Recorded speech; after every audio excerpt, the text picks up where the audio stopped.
Heyo, we're Morning. in the show. Good morning. Good morning.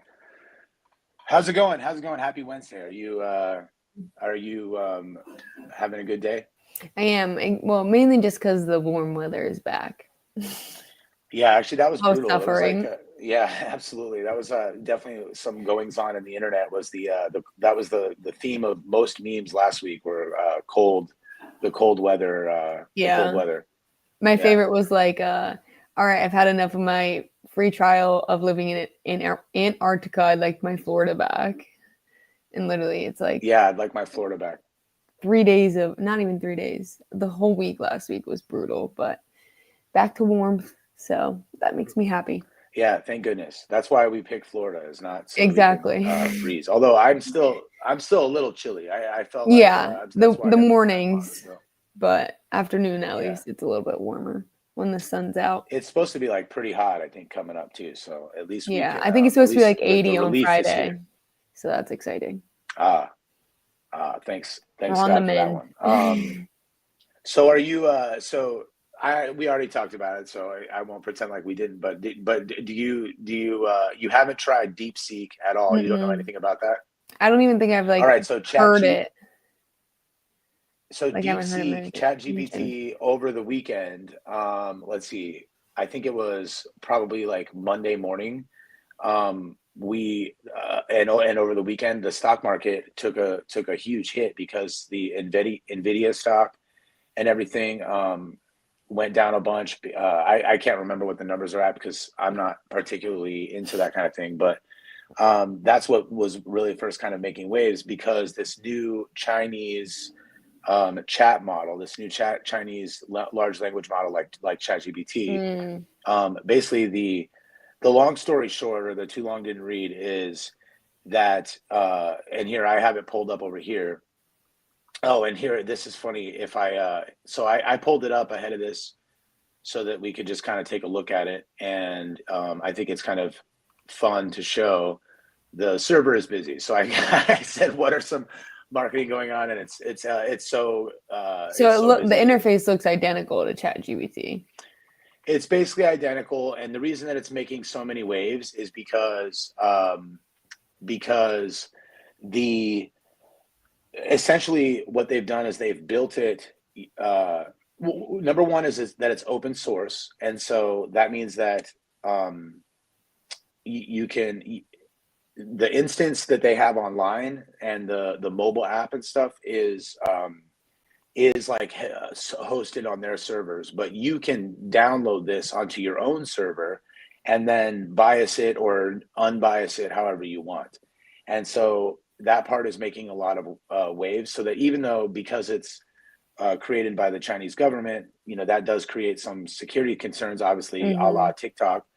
But this model you can download and then you could even a couple of the videos that I've watched about it, they say like that you could even make it a Chinese anti-Chinese. Mm. You can make it do whatever you want. You can make Yeah. it even so far as to go against the Chinese government. So in terms of that's really cool because ChatGPT um, is famously not open source. They it was supposed to be. That's why it was called Open AI, and I mean it's like there's been a lot of news about that it was Elon Musk has been saying it was supposed to be open source from the beginning, and that would protect it from essentially like some kind of like evil robot takeover type dark scenario.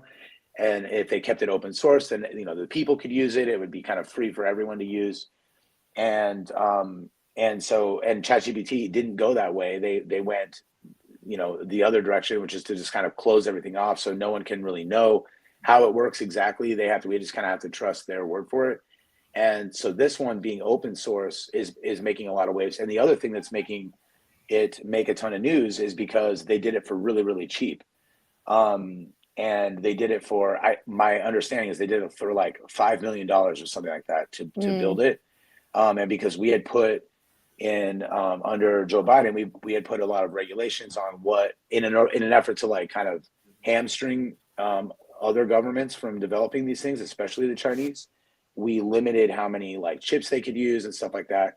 And so like living within that regulation, they were able to still build this thing that is, my understanding from, the people who use it in more in-depth ways than we do, that this one is comparable or potentially even better in some ways. And then so it's open source and it's like a little bit better, and they made it for cheaper.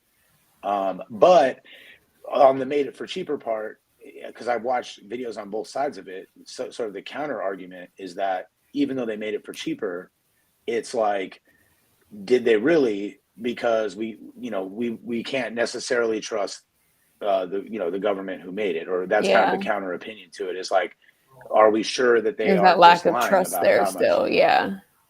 Right. So, but I mean, that being said, even with it being open source, the people, like the parts about it being like a good or better product seem to be true.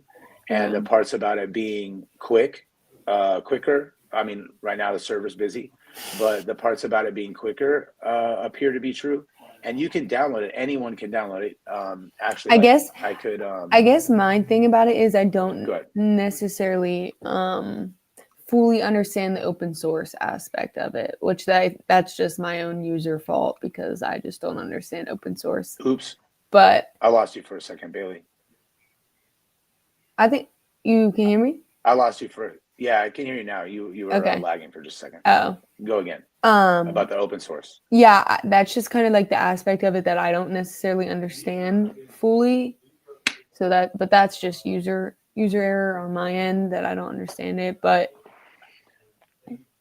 I think it's interesting. So Meta is also going this route, the open source route, and I think the idea is that essentially they're creating a tool that everyone can use without the barrier of without like for example the algorithm, the Meta algorithm, or the TikTok algorithm even. That's completely closed. And I remember when that was first launching, there was kind of a big push, or there's a feeling that we made a mistake on the social media algorithms. We should have had that bit be open so that everyone could potentially download or edit the algorithm to their own liking. So that like, for example, something that sort of works like this is like weather apps. The Weather Channel designs an app leveraging a service that is for free from the United States government. It like the Doppler radar, all that stuff comes from. I'm pretty sure I'm right about this. It comes from a service that's published, but it's just mostly like a data stream, and then they take that data stream and then they make it look kind of pretty however they want. And there's a ton of different apps. Apple uses the same app, and or the same data stream, and so on and so forth. Similarly with the like your food calorie counting apps, there's the FDA puts out like a really kind of raw data stream, and the calorie counting apps leverage that data stream to make it searchable and whatever. So your MyFitnessPal, that's leveraging this tool. What I mean to say is the idea was that info is the open source info. Yeah, like how does the DeepSeek, like what thought process does thought process, because it's obviously that's not what's exactly happening, but what is the process by which the DeepSeek algorithm or the large language model, it can show you that is. Yes, exactly. Okay. Whereas like ChatGPT doesn't show you anything. They don't let you know at all what's going on, and that's what's led to some of the concerns, right? Like, when we talk about it hallucinating, there's not a lot of like answers, or like, when people talk about can it, some of the bigger fears again about like the robot takeover type stuff, like is it, I've heard like reports of it, trying to deceive and things like that. Like if you say like, I want you to change your code, it tries to protect its code and things like that. And at this point, because it's closed, it's just speculation. We never know. We don't get to know. And with this open source model, it would be like a lot more transparency in terms of what's going on. And again, like if you do the DeepSeek online, like the one that I pulled up, you are hosting on the Chinese servers, and I bet it would be censored because they have to censor things there. That's the Mm-hmm. part of their what they do. So So especially if it would be about if you download it onto your own, like the app version or whatever you want to call it, then that's when it becomes open source. my understanding is that you can download the entire DeepSeek large language model onto your own server. So not like what I just pulled up, but like you would download like the actual code, Yeah. and then you could run that code on your own server and make edits to it or build upon it however you'd like, or leverage it Okay. in whatever way you'd like. So, for example, how I've been, my fat bot that I've been making Mm-hmm. for my fitness stuff, um,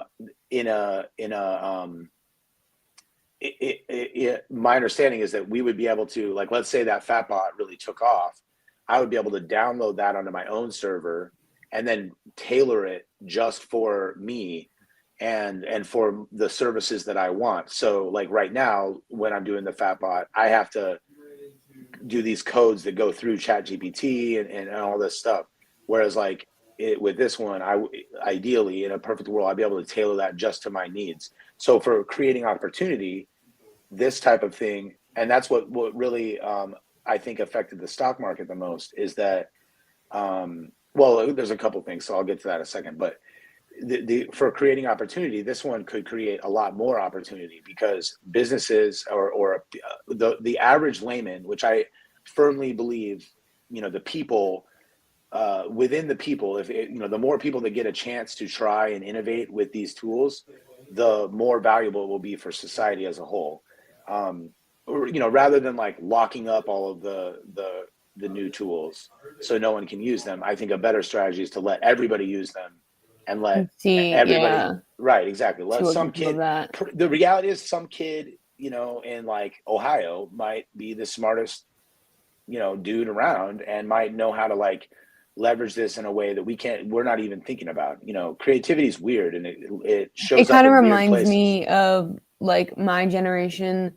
Like I learned to code because of Tumblr, where if you had a Tumblr account, you could code it to change the colors of your profile and add all that. Like, so that's where I learned coding, and that was just for funsies because I wanted to. Like now you have this like powerful tool that, you know, in the hands of people who are like eager to use it, so you never know what can be created out of it. So that's pretty exciting. I think it is exciting, and I was going to say about the part about how it affected the stock market. Another big factor that I think really affected the stock market is that the idea was that like we were like, Nvidia was like leading the world, and I think everybody up into I think December is when they first launched, the DeepSeek launched, but up until then nobody had even really entered the space, and so it was kind of like there was a few of these like really obvious big players, your Google Gemini, your Grok, I guess, from X, although whatever, it's sort of a different type of product. But then there was just these like kind of familiar players, and then now there's this like new player that, again, for a fraction of their cost, because they're spending billions a year, and they did it for I think $5 million. I think up into December they had spent like $5 million. That's what I heard last. I don't know. We'll have to somebody verify that on your own, if whatever. Tell me Fact in the check comments. yourself. Tell me in the comments that I'm wrong, if anyone watches this. But the idea is that they did it for cheaper. They did it more efficiently, and so like if they can maintain that efficiency moving Mm-hmm. forward, then they might be a much more profitable company. And obviously that's what, for better or for worse, that's what Yeah. makes the world go round. You know what I mean? If they're making more profit, they'll be able to invest that profit back into the business and so on and so forth, or take it home or whatever, more cruises. But whatever they're going to do with it, it definitely affected the stock market big time. Is a huge hit. A lot of people lost a lot of money, and yeah, that's a drag. I don't know. Crazy. I guess my feeling is like, I'm some of the uses of large language models still evade my brain. I feel like sometimes I feel like I'm a little old. Sometimes I do feel like I'm getting a little old. I have to force myself to use Chat GPT, or I have been forcing myself. But I would say like about, it was probably for me like October of last year, I just finally figured out a way to use it that made sense to me finally, Mhm. that where I was like, oh, okay, like this actually is pretty useful, and it's starting to make its way into my, my processes of doing things. Well, Mhm. obviously the Fatbot is a big part of that, the fitness thing. And so I mean, I don't know, I'm excited about the prospect I'm excited about the prospect of competition at all, because it feels like we've been in this. That's my overall feeling Competition about makes things better, right? it. Like I all I around. God, I believe that in my guts. Like I really think that is like at the core of what's wrong with the world, and what's wrong with, like, money and politics and stuff like that, is because it eliminates good competition. When I first got into this business, honestly, it was it was a little bit scary at times, because you never knew like where to put your time and money, and what was going to, it just seemed like any day a new platform could come up and just decimate everything. Mhm. And I mean, and that was, but it was fun. It felt like the wild, wild west. It's like the And there would thrill be of it, these, you know? yeah, yeah, and new features, new creative features, man. Snapchat like was so fun. Like it was fun, man. It was like I've made this joke before, but like drawing dicks on people's faces and sending it to your buddies was funny. That was funny and fun. And I miss, you were saying about like coding for the fun of it on Tumblr, like, and having platforms that had different flavors. Mhm. I That hate that. everything that's on TikTok gets posted to Instagram. Like Yeah, everything on they're TikTok all and Instagram gets right. posted. It's all the same. Like, I mean, from a marketing standpoint, yeah, that's what you would tell people to do, repurpose your content. But from a Oh yeah. viewer standpoint, it's fucking annoying. Sorry, Yeah, and again, it's I don't know if I'm boring as allowed shit. No, no, I mean at this point, to. yeah, yeah, at this point, I think we're far enough in. I But always yeah, forget. It's it's not PG around here. it's no fun. It's no fun to be in, like, when there's no competition. It removes tons of the fun of social media when there's not like creative new tools coming out, and creative When new it's just the new same thing over and innovators. over again, you're gonna get It bored. Gets boring. it does. So I think that's why I'm excited about the prospect of someone new entering into any kind of ecosystem at this point. It's kind of nice that there's like just a new competitor, a new name to talk about. It Something feels like new, it's been disrupting the ages. space. Yeah, yeah, exactly. Okay, so I wanna shift a little bit over to TikTok. Have you what has your experience been on um TikTok? I have two things I want to talk about with it. Number one is, have you heard about any of these people buying? Because if you deleted TikTok, now you can't download it now. Yeah. So Which like rookie mistake because clearly they weren't around for yeah, Flappy Bird. yeah, yeah, right. That's a That's great all joke. I have to say. That's a great joke. Yeah, yeah, yeah. Exactly right. I Like mean, that but is such even a rookie mistake. it's not just if you delete it, if you get a new phone. So two of the girls on my team in high school, they just got new phones this week and the new phones won't allow you to download it. Even though they like Mm, set it up the same, like they just like set up an existing phone, you know what I'm talking about? Like when you get a yeah, new iPhone yeah. and it just didn't download it and then in the app store it does they said it won't let you download it, Well, I'm sure, which I like from the find interesting. yeah, and I'm sure from the perspective of the App Store, like them, because it is like technically still banned. They're in kind of a tricky predicament. It's a bit like, it reminds me a little bit of like how federally marijuana's still, Schedule 1 or whatever, and but like in the states, some of them have it legal, and that creates like this kind of sticky thing with banks, because banks are like, yeah, but one day, what if the feds come in and be like, nope, and just take it all or whatever, because it is still technically illegal on that level. And so I think it's a little bit like that, like from the App Store. I think I get why they're not going to like put it on a bunch of phones, because then, because it is banned, the They person, just don't want to get sanctioned for it. right, the severity of the punishment is decided by the person delivering the punishment. So, Hmm. in that, from their perspective, from a business standpoint, it doesn't make a lot of sense for them to like take that risk. There's no Yeah, put upside yourself to in the taking line of that risk. fire. And they can always just, once they get this all figured out, they can just launch it again, and or whatever, just make it available again. So I mean, I get why they're doing it, but I do feel a little bad for the people that I know. that deleted it. Bad, but like you said, it is a rookie mistake. But someone told me Y'all they should know were better. apparently you can, so I guess like if you share the link and then like open it in your browser. Like previously, like if someone doesn't have the app, do you know what I'm saying? Like it will open up in your browser first. Mm, So apparently it doesn't even work like that. Like they can't preview it. really? But Wow. apparently if you email the link, you can preview it there. Oh, wow. That's crazy. That's crazy. Finding the loopholes, I guess, Yeah, in the we find our ways system. around. Yeah, yeah, exactly. Cool. Yeah, because each social media, I bet like if you clicked on it, yeah, because every social media, like when you pull up a Facebook link to it, like they keep you in their browser, so you're Yeah, not in Google Chrome, you're in Facebook's browser, and yeah, that's oh man. Well, I'm glad people are finding their way to their TikTok ways. still. Yeah, yeah, of course. Yeah, I think I was going to say too. My other point about the post ban TikTok is that I feel, and maybe this is like I recognize that I'm potentially making this up in my head, like it could be a placebo thing, but I feel like the content that I see is different than it was Well, um, I think before. it I think it like changed the landscape because in the last like 2 days before it was getting banned, people were just probably putting out the best content they've ever put out between like the farewells of people like reminiscing and posting their old videos. Those were nice, you know, being like, oh my Yeah, gosh, I can't believe I've been watching these people this long. Or like posting their original viral video and you're like, holy shit, I forgot about that one. Like that was so yeah. good. Or people posting their secrets. Like I never actually did the workouts that I posted was one. An Oh, influencer went viral for that. I know. So funny. That's my Yeah. favorite. So I feel like it got really fun.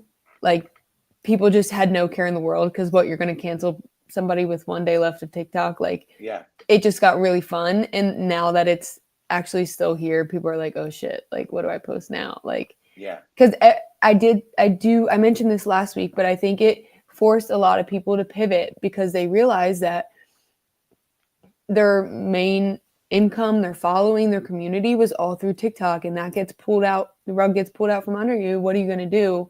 And a lot of people did pivot to YouTube because number one, YouTube, monetarily, you make more off of than TikTok, anyways, and it's more sustainable. YouTube's obviously been around the longest. They seem to, you know, be able to hold their own in the scope or in the landscape. So I think that looked more promising for a lot of people. And I think they kind of like now TikTok is their like backup option. Like their main priority is getting to posting to YouTube and doing that first. And then TikTok is just like, oh, when I have a second chance, I'll start posting there again. You know what it's like? It reminds me. It's like YouTube Shorts is so slept on. I mean, It is. like 100% of people just totally sleep on that platform, and obviously not 100%, but But like so many. I have a theory about it. What is it? I think it's mostly a male dominated like viewership.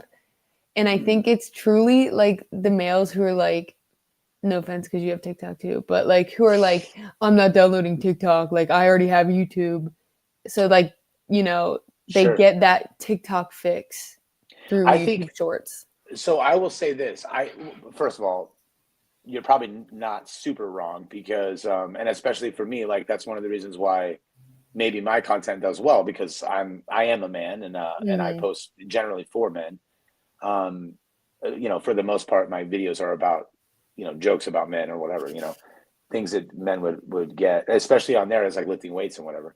But I was going to say that don't you feel like I don't know if you've experimented with it at all, but I feel like there's also like a ton of kids, yes, that and was what I was gonna say. Either like males or just kids.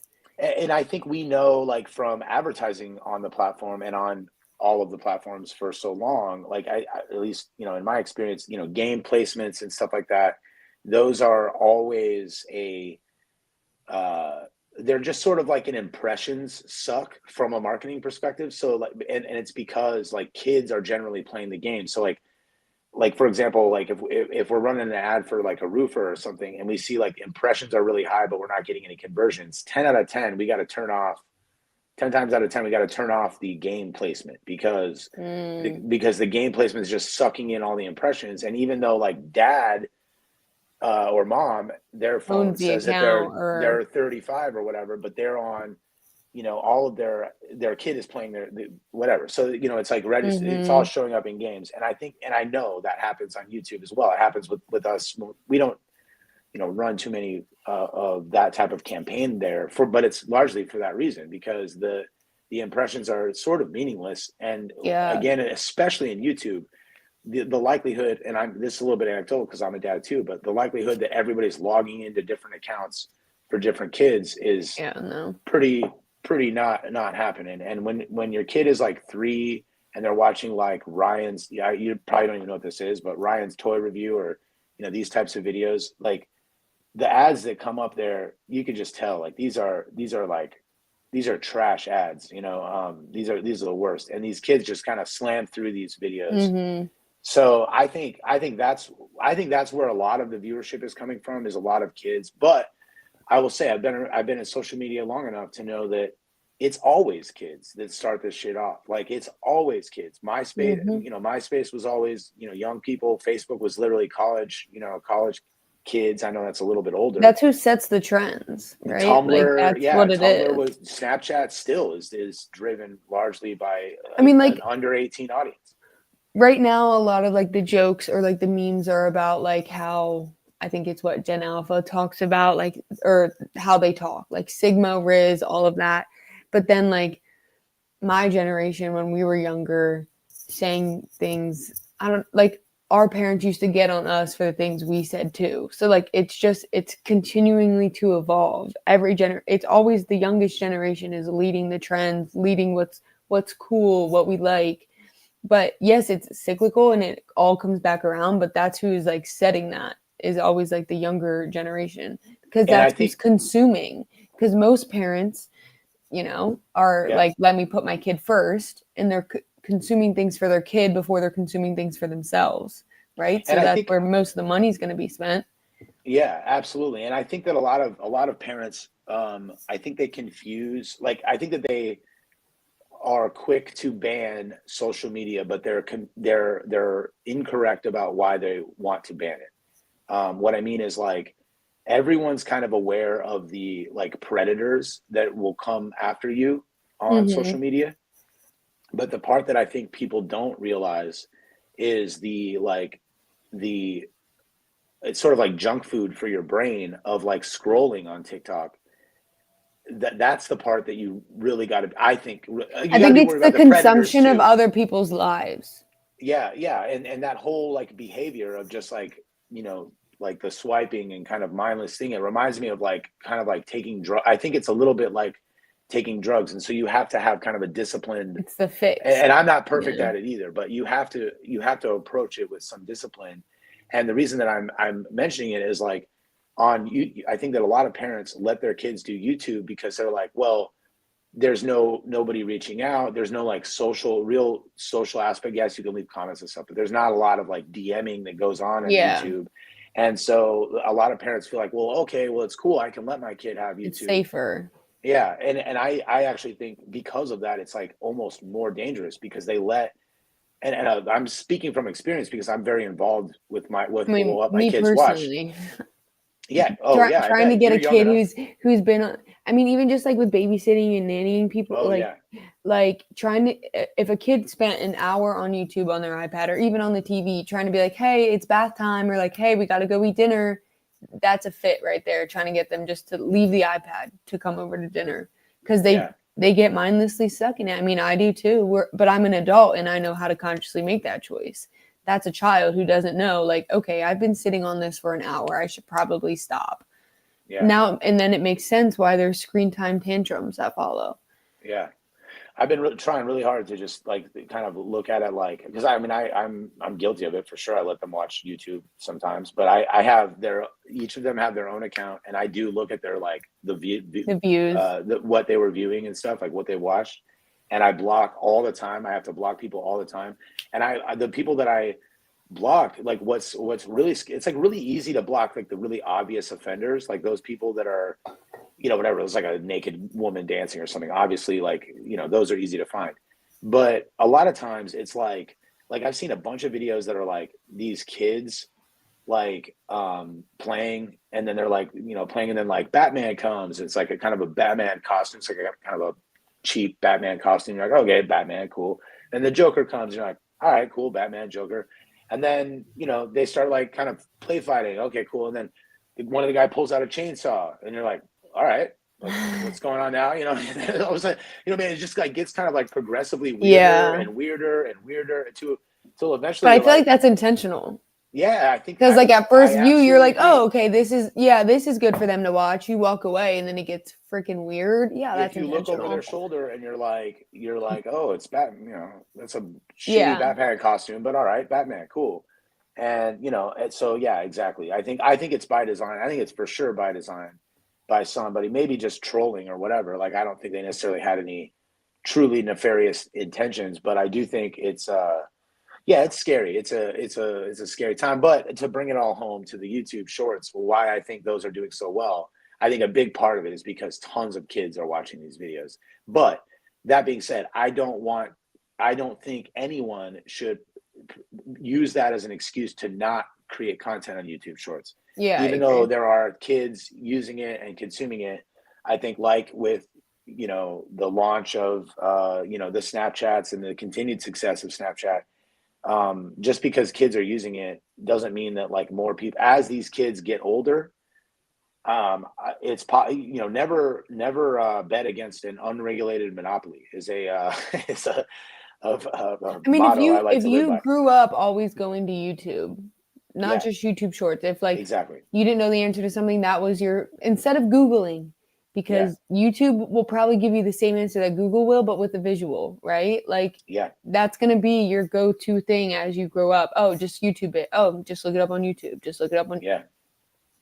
So Yeah, and I mean, I fear it'll that continue. the platform, you know, again, I wish that there were like other, you know, competitors or that other competitors could rise and exist, but it seems like they're not in any danger of getting split from Google right now. So for the time being, like that is it is a great platform to invest time on. I wish more Mm-hmm. businesses posted there. Every time we post there, the video is consistently gets the most viewership there. Again, I wholeheartedly believe that a lot of it is kids, and you know, but it's still viewership. Again, it's also kids on Instagram. You know what I mean? Like Yeah. some of the amount of time it's kids everywhere you go, it's going to be there's a certain amount of kind of trash impressions everywhere you go. So Yeah, absolutely. that's why I value impressions, but I don't overvalue impressions. It means nothing without the you know the other metrics to go The with it, the context of engagement. it. Yeah. Right, exactly. How many seconds did they watch? All right. Well, we did 30 minutes. We got work to do, so I guess we'll get to work. Thanks to everyone who tuned in. I saw at times 2 viewers, Me so I too. think we're How exciting. this is all happening, baby. All right. Well, thank you everyone for checking it out. See